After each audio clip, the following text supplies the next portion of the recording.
Yes, undoubtedly. They will regret the opportunities that presented themselves in the early stage of the game when they had control. But gradually Rangers fought their way into the game.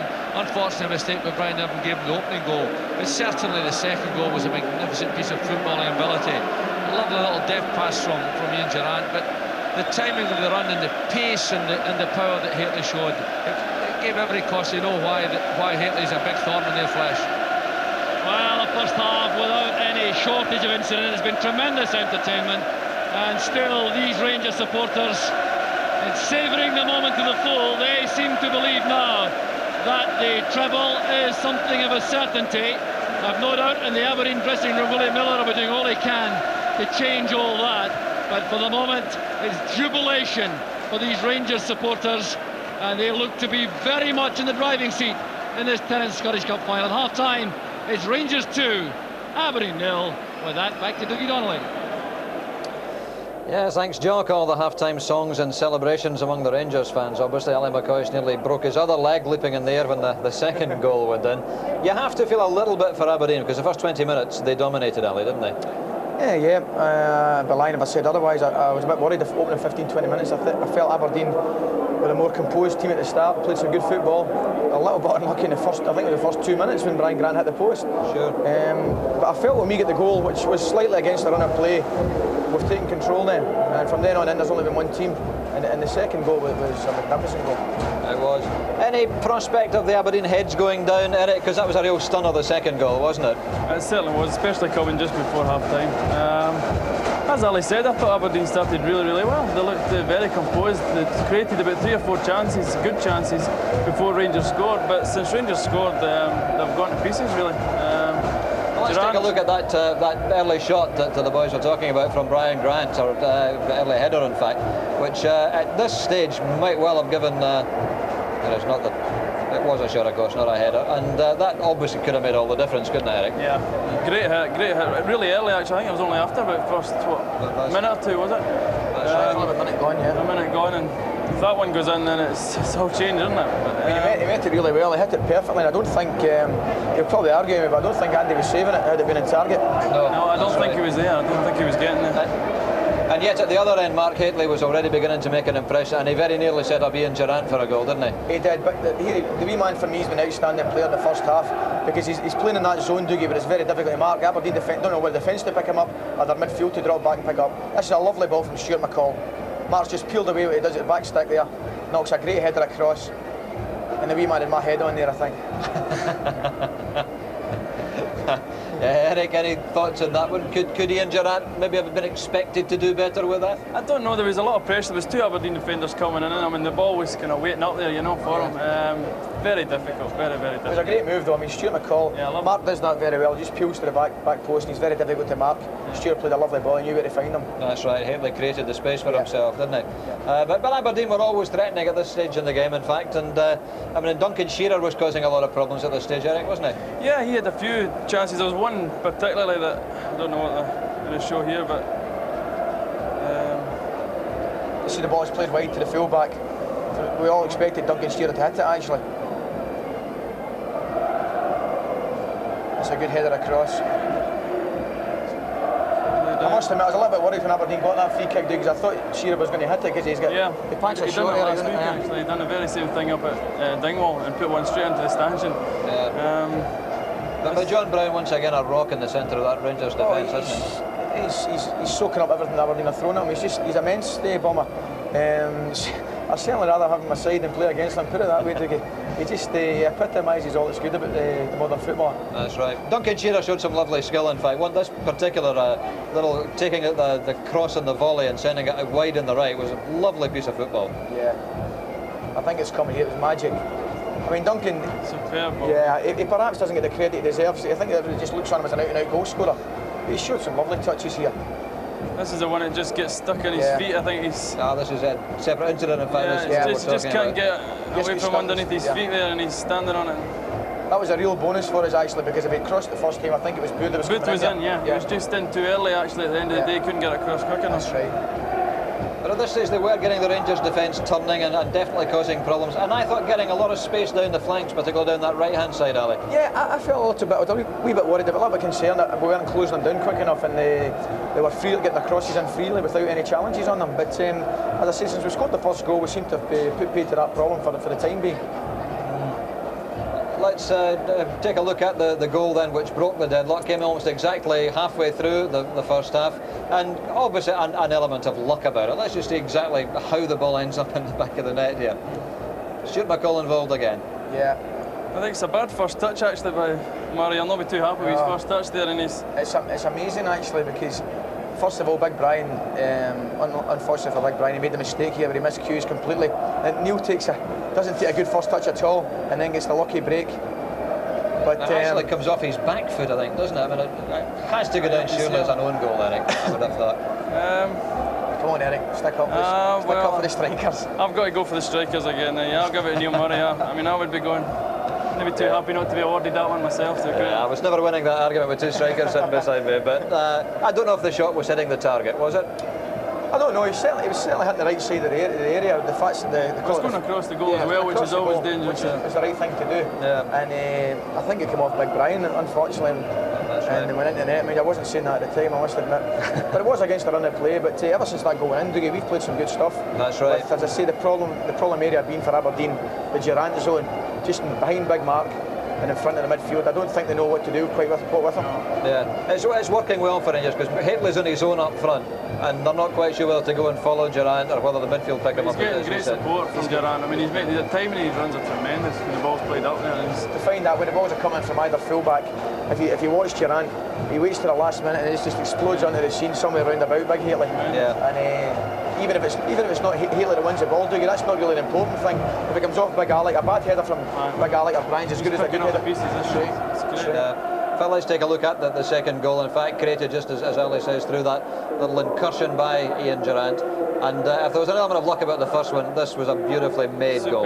Mark Hateley involved at the beginning of the pass there, as we said before, is unbelievable from Durant. The weight of it just magnificent. It's actually a 3-yard ball. See the wee man away there, he knows he's a good pass here. It's actually a 3-yard ball, and it's just amazing. Look, the weight of the thing forces Stephen Wright. I mean, it's going to come across him. And to be fair to Theo, he's a little bit unlucky. If it's going to go in, there's only one way it can go in, and it's through Theo's legs. And fortunately for us, it did. Great determination though from Hateley, tremendous. There's only one thing in his mind when he got on the end of it there. He's just so powerful, you know, and it's really difficult to hold off in a situation like that. Watch, he gets his body across Stephen right there, and from then on, I think actually has a real look up to see if I'm coming into the box here. But it's a lovely clean strike, though, isn't it? It's a great goal. It really is a great goal. Yeah. We've seen him do it before, you know. That's right. So are you relaxing now as the treble won? No, far from it. No, far from it. There's another 45 minutes to go yet, Dougie, and I'm very pleased the way the first half, the latter stage of the first half is going. To get 2-0 up in the cup final, I didn't expect to be doing it, but it's great. But there's still another 45 to go, and the dressing rooms, I'd like to be flying a wall in both dressing rooms because it would be interesting. I'm sure Willie will be getting them going. From an Aberdeen point of view, though, Derek, what changes have to be made, if any? I don't know. They just seem to be really disorganised after Rangers scored. They seem to be all over the place. It's 2-0 down, and it's a big hill to climb now. But in saying that, Aberdeen could have been 2 goals up before Rangers scored, so a wee bit of encouragement, I would say, from Willie at half time. Who knows? Well, these are the incidents on which cup finals turn. The teams, as you can see, coming back out onto the pitch, or Aberdeen anyway. 2-0 down, an awful lot of work to do in this second half. Let's rejoin Billy McNeil and Jock Brown. Thank you, Dougie. Yes, having a very close look here at the Aberdeen players as they emerge again to see if any changes have been made, but there's no sign of any substitutes. The goal scorer, first goal scorer, Neil Murray, comes out, and what an afternoon this is for him. The youngest man in the field scoring that vital goal, and then Mark Hateley, who really has been an inspiration up front for Rangers, scored the second. So Aberdeen now will be looking for a very fast start to the second half to get back in the match. We're looking for a lot from men like Lee Richardson there in midfield with Brian Grant. They have a key role to fulfill. And can Aberdeen pull this back? It will be a major achievement if they can. Trailing the champions by 2-0. And Aberdeen get the second half of this Tennant Scottish Cup final away with the very important task of digging in quickly early on, pressurising the Rangers defence as they did early in the match. But this time they were looking for some reward. But Rangers, really notoriously effective when they're in front at tying things up and keeping the lead. Well, they've grown in confidence, and in fairness to him, and Mark Haley's a real threat to Aberdeen, and Durrant has played well in that in-between role. He's made life awkward. Both he and Mark Haley have made life very awkward for Aberdeen at the back, and it's difficult to see Aberdeen come back from a two-goal deficit. Well, I think they are one of the very few sides who would have any chance of doing that, and their big support will be hoping that they can find some inspiration early on. Mixu Patalainen preparing another long throw again with Brian Irvin coming into the penalty area. A flat long throw swept away by Ian Ferguson. Ferguson, sometimes a bit of a slow start on the match, but he became much more influential as that first half wore on. There's Duncan Shearer. Ferguson again with the header back.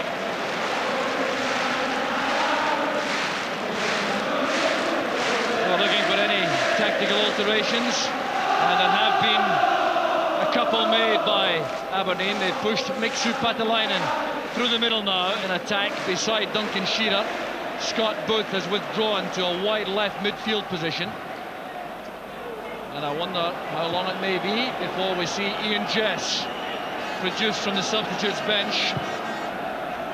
Certainly the kind of player with the extra bit of quality which can make all the difference. A bad clearance by Brown. This is Patalainen. Shearer waits in the middle. A little bit ambitious, that effort from Patalainen against the goalkeeper of the quality of Andy Gorham.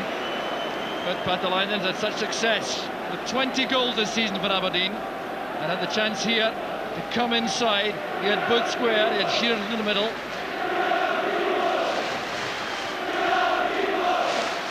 He comes inside, he on his favoured left foot, makes a position himself, but never really troubled Andy Gorham at all with that. No sign of Willie Miller on that Aberdeen bench for the moment. He stayed upstairs, and I can't imagine he'll remain there very long. So Booth now in that wide left midfield position for Aberdeen. That's McKimmie. So Scott Booth normally playing on the right flank when he drops back, as he did so effectively in that game at Pittodrie when he made the winning goal for Duncan Shearer in the league earlier in the month. That's Stephen Wright, beaten by Houstra. Durrant. Determined play there by Irvin. Cross goes John Brown. A kind break there off his heel to McCall. There's no offside here. David Robertson breaking.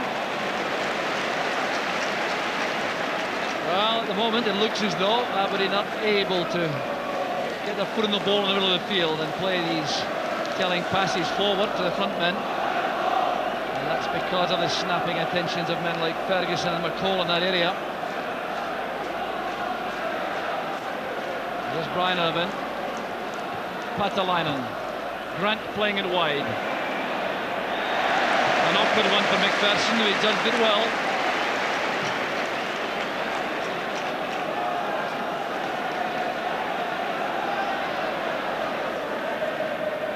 The header down there by Patalainen. Richardson went in strongly on Murray. This is Booth. Trying to take on McPherson, but he made that rather obvious. Good play by McPherson. Headed down by McLeish, collected by McKimmie. A call, I think, from Robertson to Brown. Houstra testing the pace of Mason. Good running by Houstra. And a good ball inside. Here's Durrant. He has Haitley in support. Ryan Grant did well getting back. Match restarting at a hectic pace. McKimmie. Patalainen's header.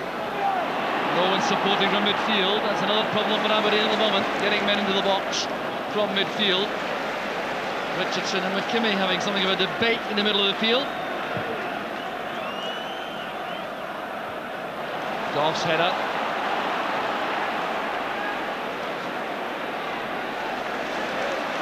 This is Murray. Unfortunate. Murray again. Mason's interception. That's right. Forced to hurry there again by McCall. Right. That's why the error resulted. This is Stuart McKimmie. An arm of Grant to Mason. Here's Lee Richardson. Now Grant. Setting himself for the shot. It was blocked by Gorham. And a bit of good fortune there for the Rangers goalkeeper. He had some difficulty with that, but it broke very kindly for him. Duncan Shearer was closing in for the kill. Yeah, again, Grant gets himself into a good position. He comes inside on his right foot, hits a good shot, but Andy Gorham gets across easily, parries it, then picks it up quickly. Forward from Grant. Took a knock from Ferguson. This is Stephen Wright. Houstra getting back, committing the foul. Free kick to Aberdeen. Well, here's this chance for Brian Grant. Took up good position there, and Gorham was in some difficulty. It could have broken off to him to Shearer.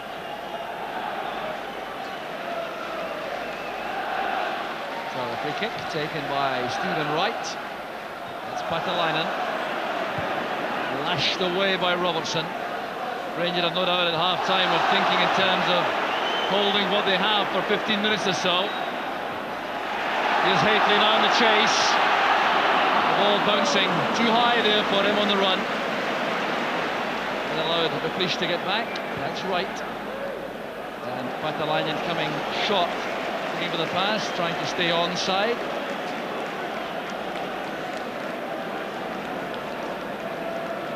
Instructions there from the bench from Davy Dodds for Rangers. He's weighed back by Bill Crombie. There's McLeish. Header by Goff was a good one.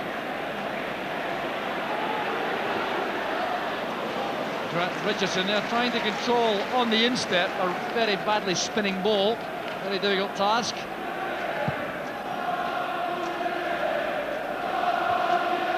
Patalainen challenging. But it's with Rangers again. Houstra playing it long. And across goes Irvin. A little bit of uncertainty there. Irvin tells Snelders to leave that alone. Hateley's presence again causing problems for Aberdeen. Here comes Houstra. That's McKimmie. And now Booth. Well, the little dummy didn't deceive Dave McPherson, who was very quick in the turn there.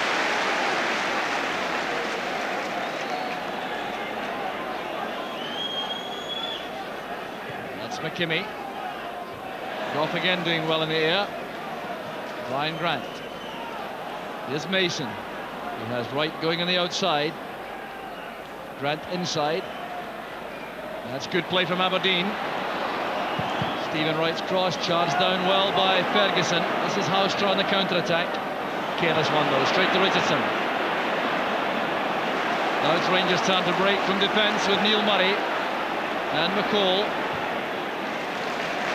Fine play again from McCall.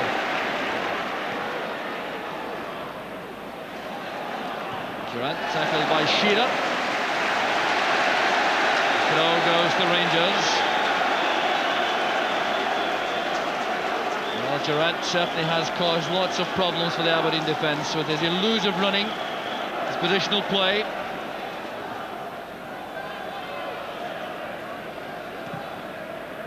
Brown playing it over the top there for Durant. It's followed by McKimmie.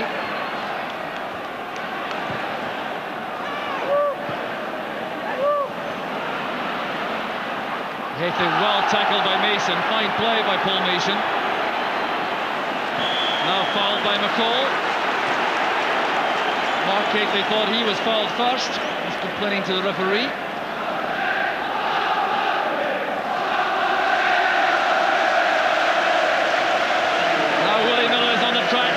Touchline, gesticulating to his players, wants some movement, some changes. Bill Crombie hovering there, wants to wave him back. Well, not a happy man at the moment, the Aberdeen manager. Not a man who accepts defeat lightly or easily.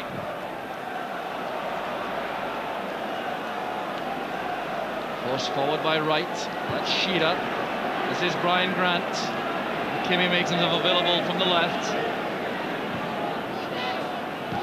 Shearer back to Richardson. Murray to Ferguson. That's fine play by Ferguson. Durant has Hateley over on the left. Well read by Wright. Mason was very quick indeed there. A great turn of pace. Getting the ball ahead of McCall. Here goes the cross. Dave McPherson's there. There's Richardson. Oh, hopeful effort that from Richardson.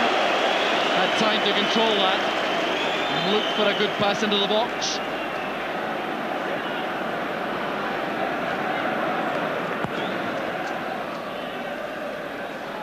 Hateley again, so hard to mark on the run like that. Well, exchanging a few words with Brian Irvine, who is totally impassive. Goss headed into midfield. This is Ferguson. There's Brown. Mason to Booth. Has crossed to the right now. Well tackled by Robertson.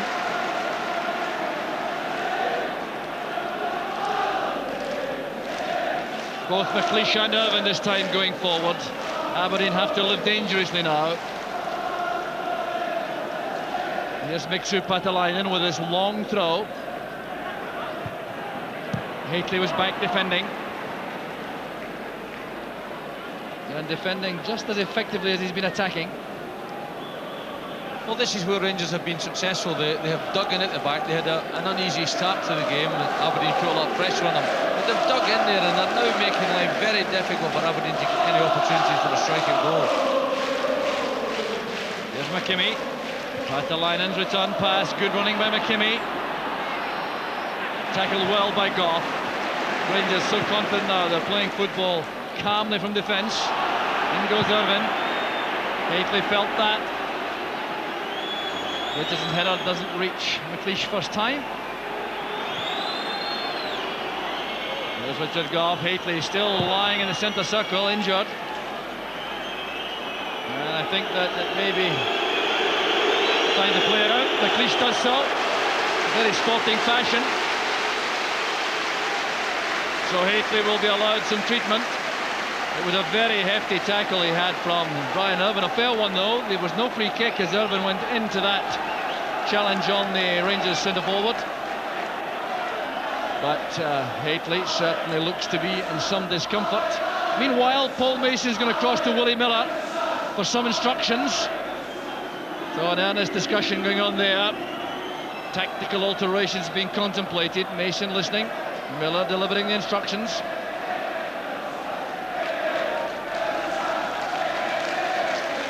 And now Paul Mason is passing on the information. Well, if there's one player Rangers will not want to lose at this stage, it's Mark Hateley.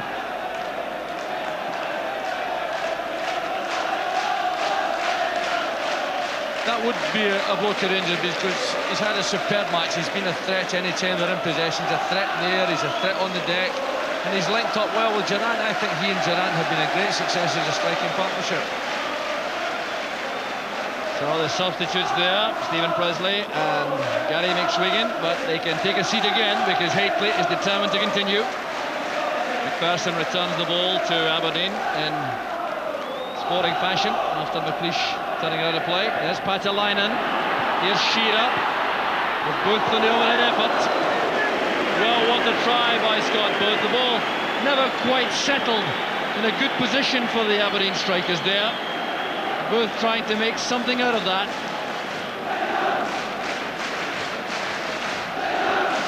Good climb there by Patalainen.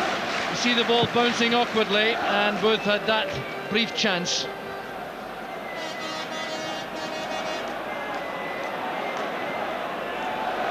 Patalainen playing it on. Booth tries to keep the ball in play. Just about made that. Trying to keep the ball deep inside the Rangers' half. The 6th match of the season between the sides. 4 wins to 1. Rangers lead by till this afternoon.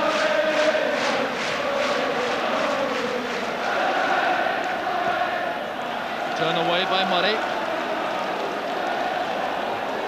So just past the quarter-hour mark, still a 2-goal lead to Rangers, which Aberdeen are trying all they can to change. Paatelainen with a long throw. McLeish is right on the byline. Irvin challenging also. This is McLeish. Back with Paatelainen for the cross.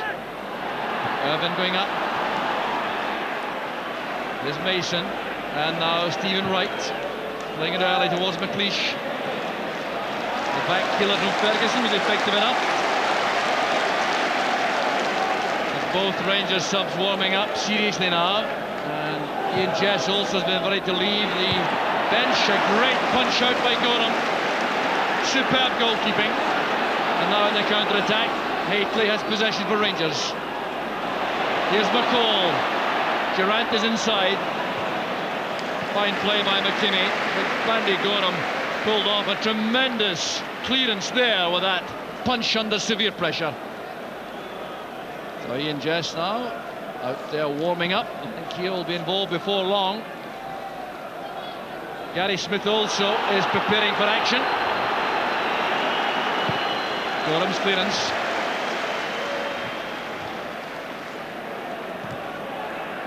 Irvin playing it along, both trying to put pressure on Richard Gough. Taking no chances at all. Well, an alteration is going to be made first by Aberdeen involving Gary Smith, who's now on the track waiting to come on. It looks as though Stephen Wright may be withdrawn.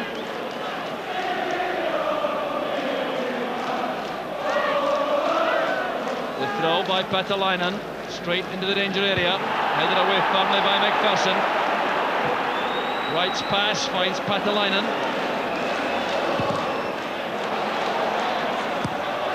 Away for the corner off Ian Ferguson. And there's going to be a change now made by Aberdeen as soon as the referee's attention can be drawn. Stephen Wright is being withdrawn and Gary Smith will come on. The referee has now spotted that proposed change.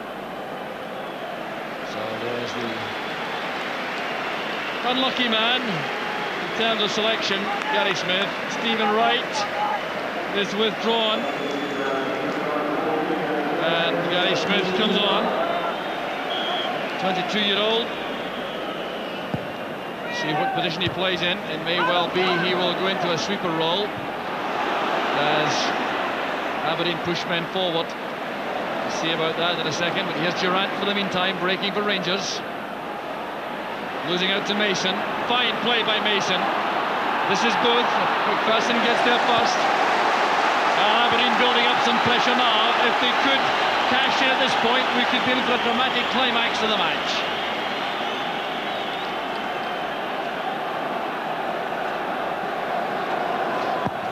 Mason's ball played in.